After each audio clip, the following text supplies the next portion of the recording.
आज मिति 2081 चैत्र 4 गते साँझ ठिक 6:15 बजे हजुरहरू राष्ट्रिय वाणिज्य बैंकको आउने भ्याकेन्सीलाई टार्गेट गरेर तयारी गर्दै बस्नुभएका सम्पूर्ण विद्यार्थीहरूमाझ तपाईँलाई प्र्याक्टिस गराउनका निमित्त युट्युबको लाइभ प्र्याक्टिस सेसनको क्लास लिएर फेरि पनि हामी हजुरहरूमाझ उपस्थित भइसकेका छौँ। आजको यस क्लासमा राखेर चाहिँ हजुरलाई हामीले मोडेल क्वेसनमा है राष्ट्रिय वाणिज्य बैंकको प्री टेस्टको मोडेल क्वेसनमा तपाईँहरूलाई इक्जाम गराउनेछौँ। तपाईँले जसरी model set 1, model set 2, model set 3, model set 4, model set 5 को सबै क्वेसन मिलाउनु भएको थियो, त्यस्तै गरी यो मोडेल सेट 6 को पनि सबै क्वेसन मिलाउनु हुनेछ भन्ने मैले अपेक्षा लिए। यति भन्दै आजको यो प्र्याक्टिस सेसनको मोडेल सेट क्लासलाई चाहिँ मैले अगाडि बढाइ नै हालेँ। आजको हाम्रो पहिलो प्रश्न हेर्नु होला। नेपालमा बैंक तथा वित्तीय संस्थाको वर्गीकरण कुन ऐन अन्तर्गत गरिएको थियो भन्ने प्रश्न छ।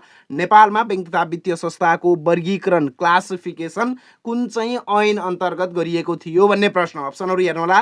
नेपाल राष्ट्र बैंक ऐन 2012, बी नेपाल राष्ट्र बैंक ऐन 2058, सी बैंक तथा वित्तीय संस्था सम्बन्धी ऐन 2063, अप्सन डी बैंक तथा वित्तीय संस्था सम्बन्धी ऐन 2073। अब भन्नुहोस् यस प्रश्नको राइट आन्सर के हुन सक्ला? अर्थात् नेपालमा बैंक तथा वित्तीय संस्थाको वर्गीकरण क्लासिफिकेसन कुन चाहिँ ऐनलाई टेकेर गरिएको हो? कुन चाहिँ ऐनलाई टेकेर गरिएको हो भन्नु सबैजनाले भन्ने है, सबैजनाले। कुन ऐन? कुन ऐन? बैंक तथा वित्तीय संस्था सम्बन्धी ऐन 2063 हो। बैंक तथा वित्तीय संस्था सम्बन्धी ऐन 2063 भन्ने यो ऐनले चाहिँ नेपालमा बैंक तथा वित्तीय संस्थालाई 4 तहमा क्लासिफिकेसन गरेको हो। यही ऐनलाई टेकेर नेपालमा बैंक तथा वित्तीय संस्थालाई A class, B class, C class र डी क्लास गरी 4 तहमा वर्गीकरण गरिएको थियो। सर अहिले त यो ऐन छैन, कहाँ गयो भन्ने पनि लाग्न सक्ला। यही ऐनलाई नै परिमार्जन गरेर संशोधन गरेर 73 बनाइएको हो। अहिले सञ्चालनमा रहेको ऐन बैंक तथा वित्तीय संस्था सम्बन्धी ऐन 2073 नै पहिलाको 63 हो है, पहिलाको 63 हो। जसरी राष्ट्र बैंक ऐन 2012 को अहिले चाहिँ तपाईहरुको परिमार्जित भएर 58 भएको छ। यही 58 अन्तर्गत नै बैंकहरू चल्छ नेपाल राष्ट्र बैंक। त्यस्तै गरी बाफिया पनि तपाईको पहिला 63 थियो, अहिले चाहिँ 73 भएको हो। त्यसरी बुझ्नु होला। क्लियर भयो यो क्वेसनमा? यो क्वेसनमा क्लियर भयो? भन्नुस् त, मेसेज गर्नुस् क्लियर भयो? कतै कन्फ्युजन छ यो क्वेसनमा? कतै कन्फ्युजन छ? कन्फ्युजनमा नपर्नु होला है, कन्फ्युजनमा नपर्नु होला। कन्फ्युजन भयो भने सक्सेस एकाडेमीको नम्बरमा सम्पर्क गरेर बुझ्न सक्नुहुनेछ।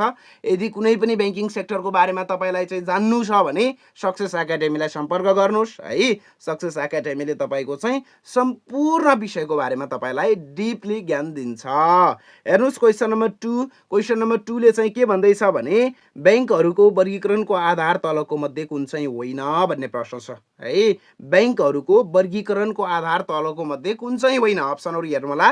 न्यूनतम चुक्ता पुँजी, कारोबारको प्रकृति, कार्यक्षेत्र, संस्थापकको आर्थिक अवस्था। बैंकहरूको वर्गीकरण गर्दै गर्दा 4 तहमा वर्गीकरण गरेको छ। A class, B class, C class, D class गरेर क वर्ग, ख वर्ग, ग वर्ग र घ वर्ग गरेर त्यो जुन क्लासिफिकेसन गर्दै गर्दा तलको मध्ये कुनलाई चाहिँ आधार मानिएको होइन भन्ने प्रश्न। कुनलाई आधार मानिएको होइन? संस्थापकको आर्थिक अवस्थालाई चाहिँ आधार मानिएको होइन। न्यूनतम चुक्ता पुँजी हेरियो, कारोबारको प्रकृति हेरियो, कार्यक्षेत्र चाहिँ हेरियो। यी तीनवटालाई चाहिँ तपाईहरुको आधार मानियो, तर संस्थापकको आर्थिक अवस्थालाई चाहिँ आधार मानिएको होइन। तपाईहरु जति पनि अप्सन डी भन्नु भएको छ, हजुरहरुले चाहिँ यस प्रश्नको पनि राइट आन्सर बताउनु भएको छ। त्यस्तै क्वेसन नम्बर 3 हेर्नुस्। क्वेसन नम्बर 3 ले चाहिँ के भन्दैछ भने नेपाल राष्ट्र बैंकको सञ्चालक समितिमा कति सदस्य रहने व्यवस्था रहेको छ भन्ने प्रश्न छ। नेपाल राष्ट्र बैंक, नेपालको केन्द्रीय बैंकको सञ्चालक समितिमा हेर्नुस् है, सञ्चालक समितिमा कति सदस्य रहने व्यवस्था रहेको छ भन्ने प्रश्न छ। 5 जना, 7 जना, 3 जना, 9 जना अप्सनहरुमा राखिएको छ। अब भन्नुस् यी 4 वटा अप्सन मध्ये कुन अप्सन राइट हुन सक्ला? सबैले भन्नुस् है, यी 4 वटा अप्सन मध्ये कुन अप्सन चाहिँ राइट हुन सक्ला यो क्वेसनको? नेपाल राष्ट्र बैंकको सञ्चालक समितिमा कति सदस्य रहने व्यवस्था छ भन्ने प्रश्न। कति जना हो? 7 जना है। 7 जना, 7 जना, 7 जना भन्नुभएका स्टुडेन्टहरूले मिलाउनु भएको छ। Option B is the right answer हो। Option B is the right answer. त्यस्तै अब हामी लाग्छौँ क्वेसन नम्बर 4 तर्फ। क्वेसन नम्बर 4 ले चाहिँ के भन्दैछ भने क वर्ग, ख वर्ग, ग वर्गका बैंक तथा वित्तीय संस्थाले है, संस्थाले गर्न सक्ने कार्य देखाएको मध्ये कुन चाहिँ होइन भन्ने प्रश्न छ है। क्वेसन ध्यान दिएर सुन्नु होला। क वर्ग, ख वर्ग, ग वर्गका सबै बैंक तथा वित्तीय संस्थाले गर्न सक्ने कार्य दिएको मध्ये कुन चाहिँ होइन भन्दैछ। अप्सनहरू हेर्नु होला। ब्याज वा बिना ब्याज निक्षेप स्वीकार गर्ने, अप्सन बी सुन चाँदी खरिद बिक्री गर्ने, सी मध्यस्थकर्ताको काम गर्ने, अप्सन डी आवश्यकता अनुसार नेपाल राष्ट्र बैंकबाट पुनर्कर्जा लिने। अब भन्नुहोस्, ए क्लासको बैंकले पनि गर्न मिल्ने, बी क्लासको बैंकले पनि गर्न मिल्ने, सी क्लासको बैंकले पनि गर्न मिल्ने भन्नुको मतलब यी तीनवटै बैंकको साझा कार्यमा तलको मध्ये कुन चाहिँ पर्दैन है, कुन चाहिँ पर्दैन। चारवटा कामहरू राखिएको छ, चारवटा मध्येको तीनवटा काम चाहिँ साझा काममा पर्छ, एउटा काम चाहिँ पर्दैन। त्यो साझा काममा कुन चाहिँ पर्दैन भन्ने प्रश्न, क्वेसन बुझ्ने है। पहिला क्वेसन बुझ्ने। क्वेसन बुझ्नु भएको छ कि छैन? क्वेसन बुझ्नु भयो कि भएन भन्नु त? म्यासेज गर्नुहोस्। क्वेसन बुझ्नु भयो कि भएन? क्वेसन बुझ्नु भयो कि भएन? बुझ्नुभयो? बुझ्नुभयो? क्वेसनले के भन्यो भने ए क्लास, बी क्लास, सी क्लासका बैंकहरूले गर्न मिल्ने, तीनवटै बैंकले गर्न मिल्ने साझा काम कुन चाहिँ होइन भन्दैछ क्या। साझा काम कुन चाहिँ होइन?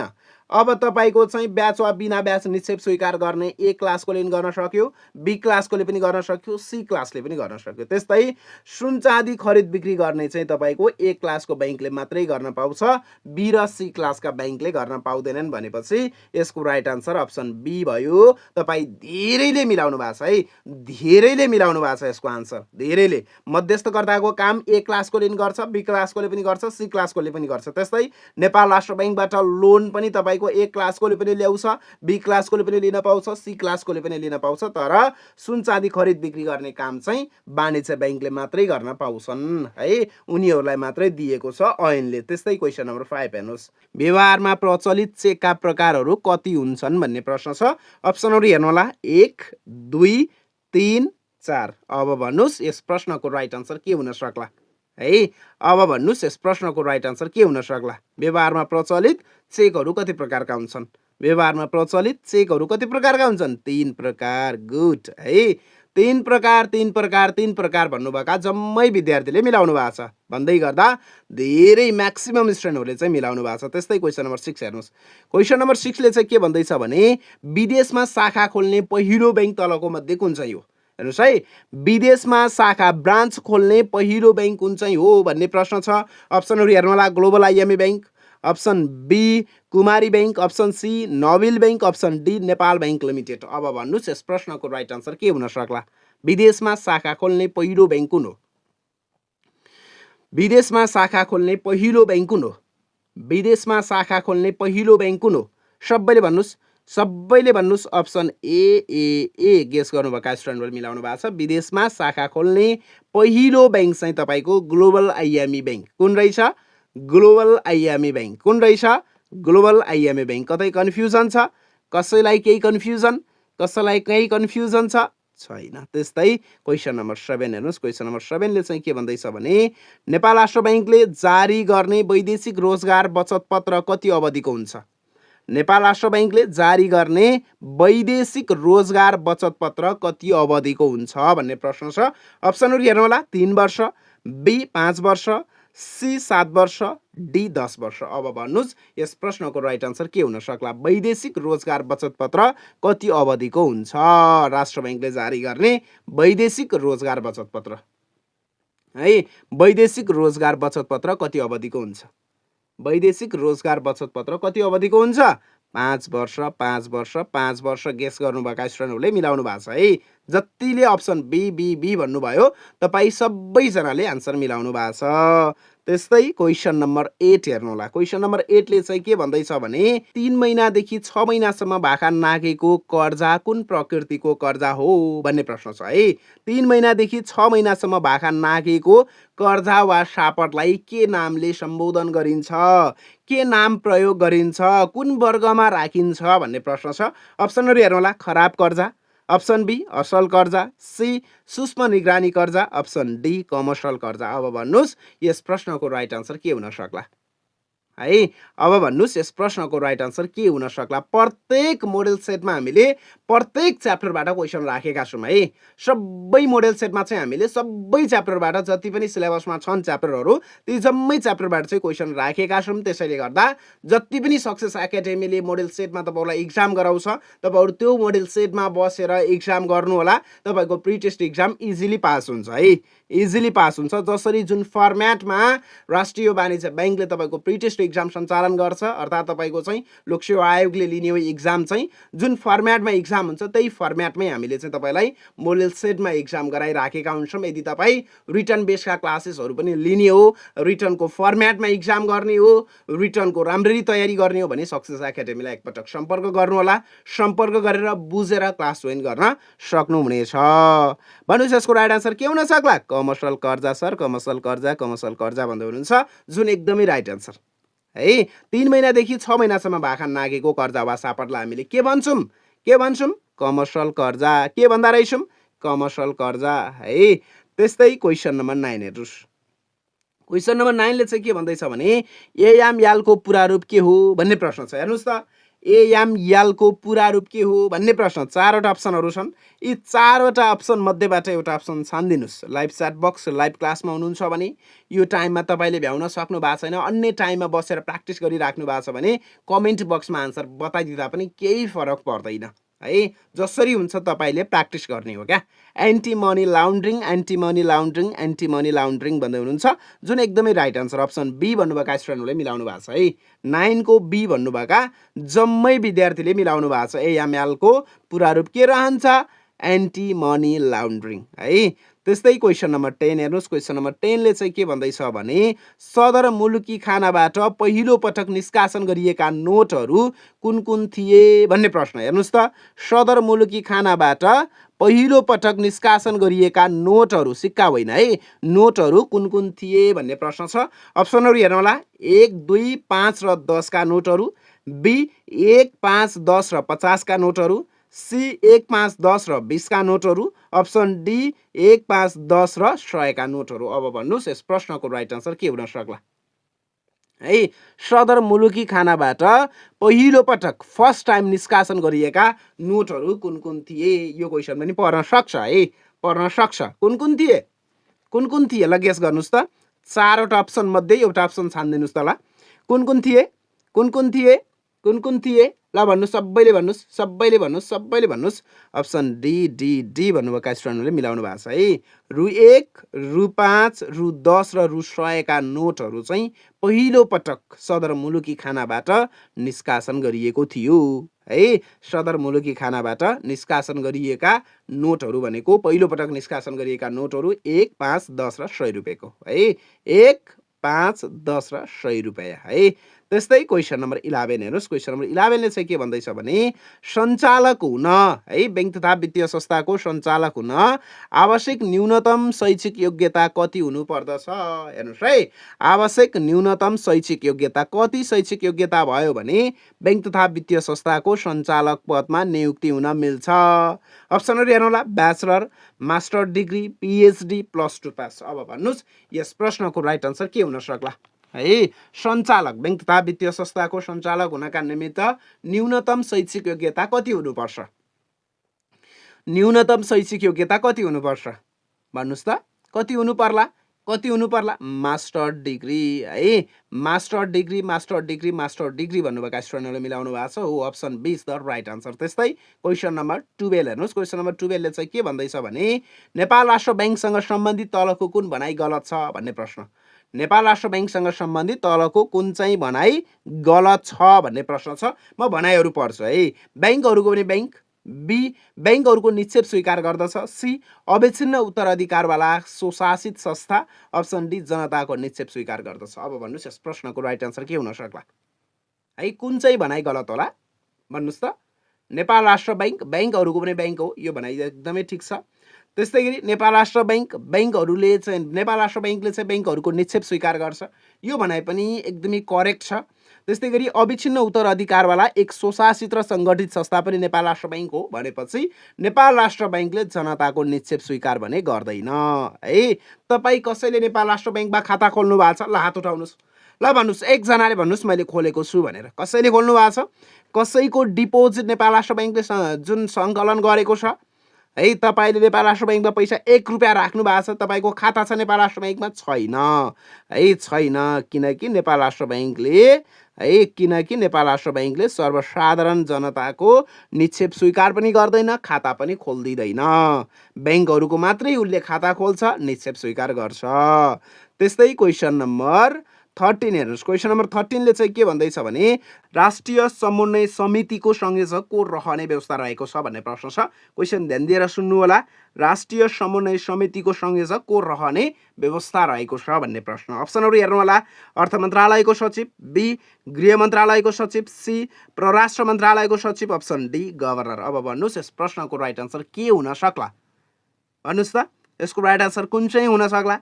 यसको राइट आन्सर कुन चाहिँ हुन सक्ला?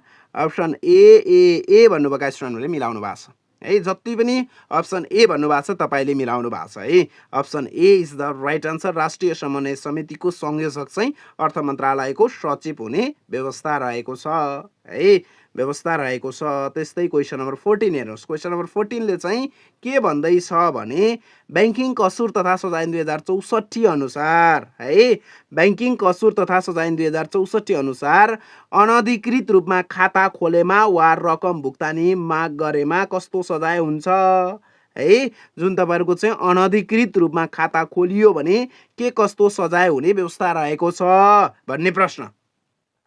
बैंकिङ कसुर तथा सजाय 2064 अनुसार अनधिकृत रूपमा खाता खोल्नेलाई के कस्तो सजाय हुने व्यवस्था रहेको छ? भन्नुहोस् त, के कस्तो सजाय हुने व्यवस्था रहेको छ? बिगो खुलेकोमा बिगो बमोजिम, जरिवाना र 3 महिनासम्म कैद सजाय। कति? 3 महिनासम्म कैद सजाय। ऐन हेर्नु होला है। ऐन छैन भने व्हाट्सएपमा तपाईँले चाहिँ म्यासेज गरिदिनु होला। सक्सेस एकाडेमीको व्हाट्सएप नम्बरमा म्यासेज गरिदिनु भयो भने हामीले तपाईँ युट्युबका स्टुडेन्टहरूलाई पनि ऐनको पिडिएफ पठाइदिउँला है। ऐनहरू छैन, राष्ट्र बैंक ऐन 2058 भेट्टाउन सक्नु भएको छैन, बाफियाको ऐन, सम्पत्ति शुद्धिकरणको ऐन, यो ऐन भयो होइन, बैंकिङ कसुरको ऐन तपाईँले भेट्टाउन सक्नु भएको छैन भने सक्सेस एकाडेमीमा सम्पर्क गर्नुहोस्, तपाईँलाई पाउनुहुन्छ है। एकदम हामी फ्रीमै प्रोभाइड गरिदिन्छौँ ती ऐनहरू चाहिँ है। हेर्नुहोस् क्वेसन नम्बर 15। क्वेसन नम्बर 15 ले चाहिँ के भन्दैछ भने सबैभन्दा छिटो र छरितो तरिकाले प्राप्त गर्न सकिने कर्जा तलको मध्ये कुन चाहिँ हो? हेर्नुहोस् है, छिटो र छरितो तरिकाले प्राप्त गर्न सकिने कर्जा तलको मध्ये कस्तो कर्जा हो? हाइपोथेकेसन कर्जा, सुनचाँदी कर्जा, घर कर्जा, सेयर कर्जा। अब भन्नुहोस् यस प्रश्नको राइट आन्सर के हुन सक्ला है? अब भन्नुहोस् यस प्रश्नको राइट आन्सर के हुन सक्ला? कुन चाहिँ कर्जा एकदमै छिटो छरितो बैंक तथा वित्तीय संस्थाले प्रदान गर्ने गर्दछन्? कुन चाहिँ होला? सुनचाँदी कर्जा है। सुनचाँदी कर्जा एकदमै क्विक बैंकले चाहिँ कर्जा दिने भनेको सुनचाँदी धितोमा राखेर चाहिँ छिट्टो कर्जा दिन्छ अन्य कर्जाको तुलनामा। तपाईँहरूको हाइपोथेकेसन, घर कर्जा, सेयर कर्जा होइन, तपाईँहरूको जग्गा कर्जाको तुलनामा सुनचाँदी धितोमा राखेर कर्जा, सुनचाँदी कर्जा चाहिँ छिटोभन्दा छिटो उपलब्ध गराउँछ बैंकले है। एकदमै छिटो पैसाको आवश्यक परेको छ र तपाईँसँग सुन छ भने तपाईँले त्यही सुनलाई धितोमा राखेर कर्जा लिन सक्नुहुनेछ। यो सर्भिस ए क्लासका बैंकहरूले दिन्छन्। ल, बैंकिङका 15 वटा क्वेसन भयो हो, 15 वटा क्वेसन भयो। कतिवटा मिलाउनु भयो? भन्नुहोस् त, कतिवटा मिलाउनु भयो? कतिवटा मिलाउनु भयो 15 वटा क्वेसनमा? राष्ट्रिय वाणिज्य बैंकको प्री टेस्ट इक्जाम नगदमा पनि भ्याकेन्सी आउँछ, प्रशासनमा पनि भ्याकेन्सी आउँछ। यो नगद प्रशासन दुवैमा तपाईँको चाहिँ 15 वटा चाहिँ बैंकिङबाट क्वेसन सोध्छ है। कतिवटा मिलाउनु भयो भन्नुहोस्? कतिवटा मिलाउनु भयो? सबै पनि मिलाउनु भएको छ। गुड गुड गुड, राम्रो है, एकदमै राम्रो। त्यस्तै क्वेसन नम्बर 16 हेर्नुहोस्। क्वेसन नम्बर 16 ले चाहिँ के भन्दैछ भने अब 5 वटा हाम्रो अकाउन्टसँग सम्बन्धित क्वेसन रहन्छन्। विश्वमा दोहोरो लेखा प्रणालीको विकास कुन देशबाट भएको हो भन्ने प्रश्न छ है। विश्वमा दोहोरो लेखा प्रणालीको विकास कुन देशबाट भएको हो भन्ने प्रश्न। अमेरिका, जापान, इटाली, बेलायत। अब भन्नुहोस् यस प्रश्नको राइट आन्सर के हुन सक्ला? विश्वमा दोहोरो लेखा प्रणालीको विकास कुन देशबाट भएको हो भन्ने प्रश्न। कुन देश? इटाली। इटाली, इटाली भन्नुभएका स्टुडेन्टहरूले मिलाउनु भएको छ है जति पनि इटाली भनिराख्नु भएको छ नि अप्सन सी गेस गरिराख्नु भएको छ तपाईँले मिलाउनु भएको छ है इटालीबाट चाहिँ दोहोरो लेखा प्रणालीको विकास भएको थियो त्यस्तै क्वेसन नम्बर 17 हेर्नुहोस् क्वेसन नम्बर 17 ले चाहिँ के भन्दैछ भने तलका मध्ये कुन चाहिँ नगद पुस्तिकाको महत्त्व होइन भन्ने प्रश्न है नगद पुस्तिकाको महत्त्व कुन चाहिँ होइन अप्सनहरु हेर्नु होला नगद सम्बन्धी योजना तयार गर्न सहयोगी अप्सन बी नगद तथा बैंक सम्बन्धी कारोबारलाई एकैपटक हेर्न सकिने सी नाफा नोक्सान पत्ता लगाउन सकिने अप्सन डी नगद सन्तुलन परीक्षण तयार पार्न सहयोग अब भन्नुस् यस प्रश्नको राइट आन्सर के हुन सक्ला भन्नुस् त नगद पुस्तिकाको है क्याश बुकको महत्त्व कुन चाहिँ होइन क्याश बुकको महत्त्व कुन चाहिँ होइन क्याश बुकको महत्त्व कुन चाहिँ होइन है क्याश बुकको महत्त्व तपाईको नाफा नोक्सान पत्ता लगाउने भन्ने चाहिँ होइन है क्याश बुकले चाहिँ तपाईको नाफा नोक्सान पत्ता लगाउँदैन है क्याशसँग सम्बन्धित ट्रान्जेक्सनहरुको मात्र रेकर्ड राख्छ यो क्याश बुकमा राखिन्छ क्याश बुक अन्तर्गत तपाईको चाहिँ सिम्पल क्याश बुक पर्छ पेटी क्याश बुक पर्ला त्यस्तै double column cash book triple column cash बुकहरु चाहिँ यसैमा पर्ने गर्दछन् त्यस्तै क्वेशन नम्बर 18 हेर्नुस् क्वेशन नम्बर 18 ले चाहिँ के भन्दैछ भने सन्तुलन परीक्षणको उद्देश्य तलको मध्ये कुन चाहिँ हो भन्ने प्रश्न है सन्तुलन परीक्षण भनेको ट्रायल ब्यालेन्सको उद्देश्य कुन चाहिँ होला ट्रायल ब्यालेन्स हामीले किन तयार पार्छौं सन्तुलन परीक्षण किन तयार पार्छौं यसको उद्देश्य मेन उद्देश्य के हो भन्ने प्रश्न छ अप्सनहरु हेरौँला नाफा नोक्सान पत्ता लगाउनु गल्तीहरु पत्ता लगाउन सहयोग गर्नु वित्तीय अवस्थाको चित्रण गर्नु कारोबारको अभिलेख गर्नु अब भन्नुस् यस प्रश्नको राइट आन्सर के हुन सक्ला है सबैले भन्नु होला यस प्रश्नको राइट आन्सर के हुन सक्ला भन्नुस् त सन्तुलन परीक्षणको उद्देश्य तलको मध्ये कुन चाहिँ हो सन्तुलन परीक्षणको उद्देश्य तलको मध्ये कुन चाहिँ हो गल्तीहरु पत्ता लगाउन सहयोग गर्नु गुड है गल्तीहरु पत्ता लगाउन सहयोग गर्नु भन्दै हुनुहुन्छ जुन एकदमै राइट आन्सर गल्तीहरु पत्ता लगाउन सहयोग गर्नु है खाताहरुको अंकगणितीय शुद्धता जाँच गर्नका निमित्त यो सन्तुलन परीक्षण प्रयोग गर्ने गरिन्छ होइन र कतै कन्फ्युजन छ छैन त्यस्तै अब हामी लागौं क्वेशन नम्बर 19 तर्फ क्वेशन नम्बर 19 ले चाहिँ के भन्दैछ भने नाफा नोक्सान हेर्नुस् है नाफा नोक्सान हिसाबले तलका मध्ये कुन कुरालाई दर्शाउँदछ भन्ने प्रश्न नाफा नोक्सान हिसाब खाताले तलको मध्ये कुन कुरालाई दर्शाउँदछ भन्ने प्रश्न छ अप्सनहरु हेर्नु होला लाभांश कुल नाफा खुद नाफा माथिका सबै नाफा नोक्सान हिसाब खातामा तलको मध्ये के टपिकलाई चाहिँ राखिन्छ कुन कुन कुरालाई राख्न सकिन्छ प्रॉफिट एन्ड लस अकाउन्टमा भन्ने प्रश्न हामीले प्रॉफिट एन्ड लस अकाउन्टमा डिभिडेन्डलाई पनि राख्न सक्छौं हो कि हैन त्यस्तै गरी ग्रस प्रॉफिट अथवा ग्रस लस जे भए पनि हामीले राख्न सक्छौं नेट प्रॉफिट अथवा नेट लस जे पनि राख्न सक्छौं भनेपछि यसको राइट आन्सर अप्सन डी धेरैले मिलाउनु भएको छ धेरैले मिलाउनु भएको छ त्यस्तै क्वेशन नम्बर 20 हेर्नुस् क्वेशन नम्बर 20 ले चाहिँ के भन्दैछ भने केलाई आधार मानेर केसको आधारमा चाहिँ बैंकहरुले ब्यालेन्स शीट तयार पार्ने भन्ने प्रश्न हो है अप्सनहरु हेर्नु होला नेपाल राष्ट्र बैंकको निर्देशन number 4 B Nepal financial reporting standard अर्थात एनएफआरएस अप्सन सी माथिका दुवैलाई आधार मानेर ब्यालेन्स शीट तयार पार्नुपर्छ भन्छ अप्सन सी ले भने अप्सन डी ले कुनै पनि होइन भन्छ अब भन्नुस् यस प्रश्नको राइट आन्सर के हुन सक्ला त त्यसो भए है यस प्रश्नको राइट आन्सर अप्सन ए होला कि बी होला कि सी होला कि डी होला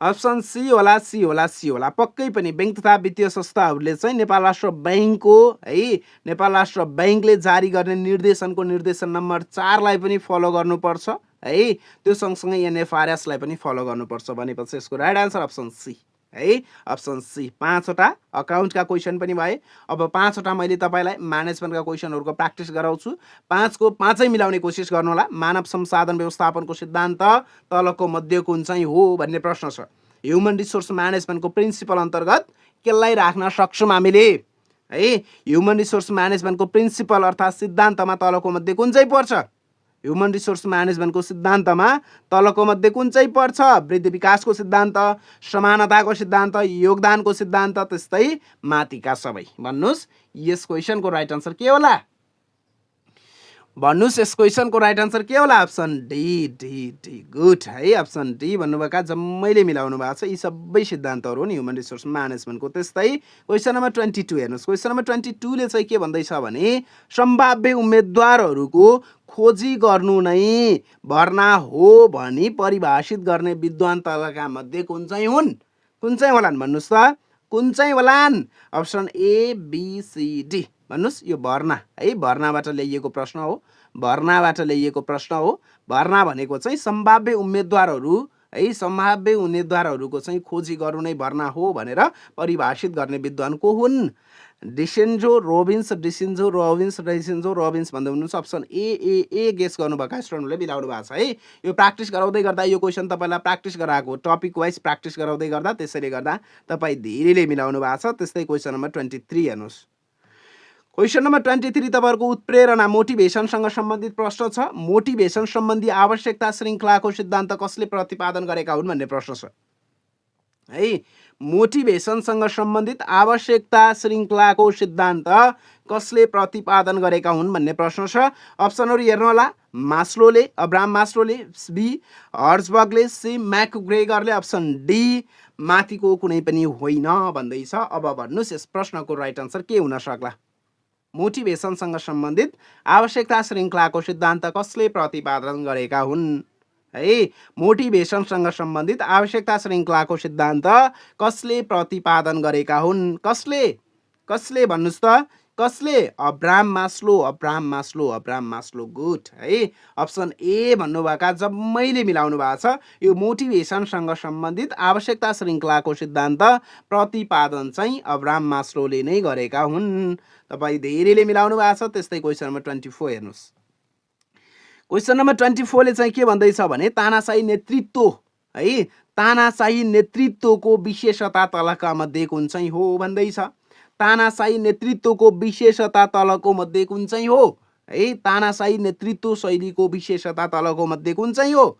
नयाँ र अनुभवीहीन कर्मचारीलाई उपयोगी है, उपयोग गर्ने, त्यस्तै गरी शीघ्र निर्णय गर्न सम्भव, त्यस्तै गरी जिम्मेवारी निर्वाह नगर्ने कर्मचारीलाई उपयोगी। अप्सन डी माथिका सबै, माथिका सबै, माथिका सबै, माथिका सबै भन्नुभएको छ, जुन एकदमै राइट आन्सर पनि हो। त्यस्तै क्वेसन नम्बर 25 हेर्नु होला। क्वेसन नम्बर 25 ले चाहिँ के भन्दैछ भने असल शासन तथा कुशल प्रशासनलाई के भनिन्छ भन्ने प्रश्न। असल शासन तथा कुशल प्रशासनलाई के भनिन्छ भन्नुहोस् त? असल शासन तथा कुशल प्रशासनलाई के भनिन्छ? असल शासन तथा कुशल प्रशासनलाई के भनिन्छ? सुशासन, सुशासन, सुशासन। असल शासन तथा कुशल प्रशासनलाई चाहिँ तपाईँको सुशासन भनेर भन्ने गरिन्छ, जानकारी होस् है। के भनिदो रहेछ? सुशासन। के भनिदो रहेछ? सुशासन। म्यानेजमेन्टका 5 वटा क्वेसन पनि भए। अब मैले तपाईँलाई सामान्य ज्ञानतर्फ लैजानेछु। सामान्य ज्ञानबाट तपाईँको 10 वटा क्वेसन सोध्न मिल्छ है। सामान्य ज्ञानबाट तपाईँको 10 वटा क्वेसन सोध्न मिल्छ। म सामान्य ज्ञानतर्फ हजुरलाई लैजान चाहे। हेर्नुहोस् क्वेसन नम्बर 26 ले चाहिँ के भन्दैछ भने है, क्वेसन नम्बर 26 ले चाहिँ के भन्दैछ भने संसारको व्यस्त महासागर भनी कुन महासागरलाई चिनिन्छ? हेर्नुहोस् त, संसारको व्यस्त महासागर भनी कुन महासागरलाई चिनिन्छ? संसारकै व्यस्त, एकदमै व्यस्त महासागर भनी कुन महासागरलाई चिनिन्छ? प्रशान्त महासागर, हिन्द महासागर, त्यस्तै गरी आन्ध्र महासागर, सुमेरु महासागर। अब भन्नुहोस् यस प्रश्नको राइट आन्सर के हुन सक्ला है? यस प्रश्नको राइट आन्सर के हुन सक्ला? 26 को राइट आन्सर गेस गर्नुहोस्। 26 को राइट आन्सर गेस गर्नुहोस्। आन्ध्र महासागर, आन्ध्र महासागर, आन्ध्र महासागर है। आन्ध्र महासागर। महासागर कति छन्? कति छन् महासागर? कति छन् भन्नुहोस् त ल? कति छन् भनेर मैले तपाईँलाई सिकाएको हो। कति छन् भनेर मैले तपाईँलाई सिकाएको 5 वटा। अनि महादेशहरू, महादेशहरू कति छन्? महादेशहरू कति छन्? 7 वटा है। जमिनलाई 7 वटा महादेशमा विभाजन गरिएको छ यो पृथ्वीको है, यो पृथ्वीको। अनि तपाईँको पानीको भागलाई चाहिँ 5 वटा महासागरमा है, 5 वटा महासागरमा चाहिँ विभाजन गरिएको छ है, गरिएको छ भनेर मैले तपाईँलाई सिकाइसकेँ हो।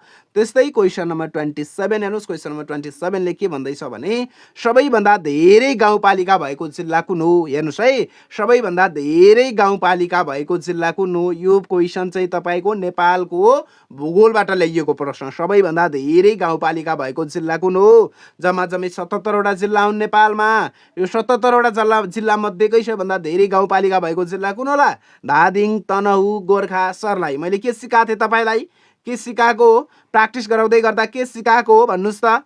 के सिकाएको हो? गोर्खा गोर्खा गोर्खा। गुड है, जतिले गोर्खा भन्नुभएको छ तपाईँले मिलाउनु भएको छ। Option C is the right answer. त्यस्तै क्वेसन नम्बर 28 हेर्नुहोस्। क्वेसन नम्बर 28 ले चाहिँ के भन्दैछ भने जिडिपी गणना गर्ने प्रमुख विधिहरू कति प्रकारका रहेका छन् भन्ने प्रश्न है।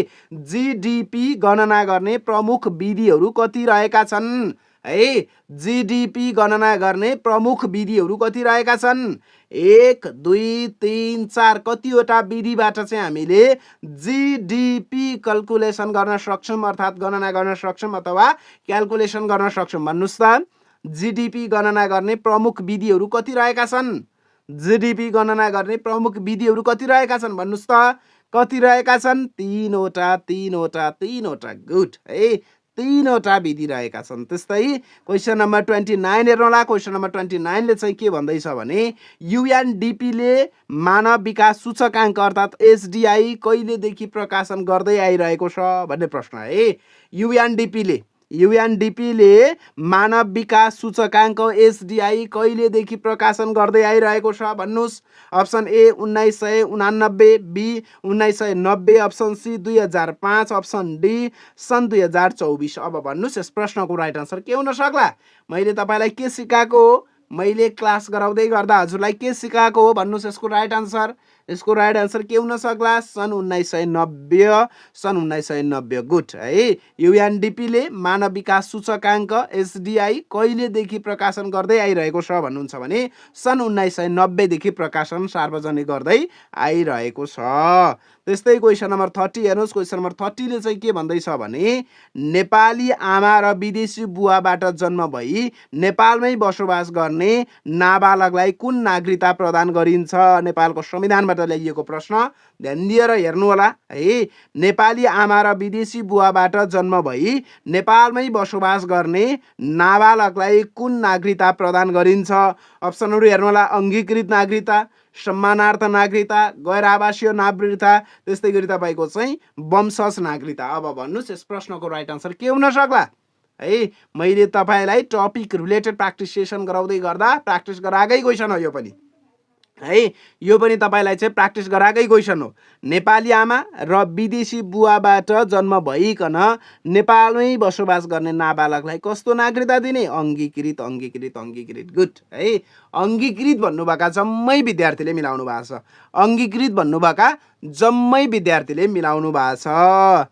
आजको तपाईँको लाइभ इक्जाम यति नै। लगभग हामीले युट्युबका विद्यार्थीहरूका लागि छुट्याइएको टाइम पनि सकिएको छ। सामान्य ज्ञानबाट अरू 5वटा क्वेसन सोध्न मिल्छ, अनि त्यसपछि अरू 5वटा क्वेसन कम्प्युटरबाट सोध्न मिल्छ, 40 भयो है। अनि 10वटा चाहिँ म्याथबाट सोधेर जम्मा 50वटा क्वेसनको चाहिँ इक्जाम हुन्छ राष्ट्रिय वाणिज्य ब्याङ्कको प्री टेस्ट इक्जाम है।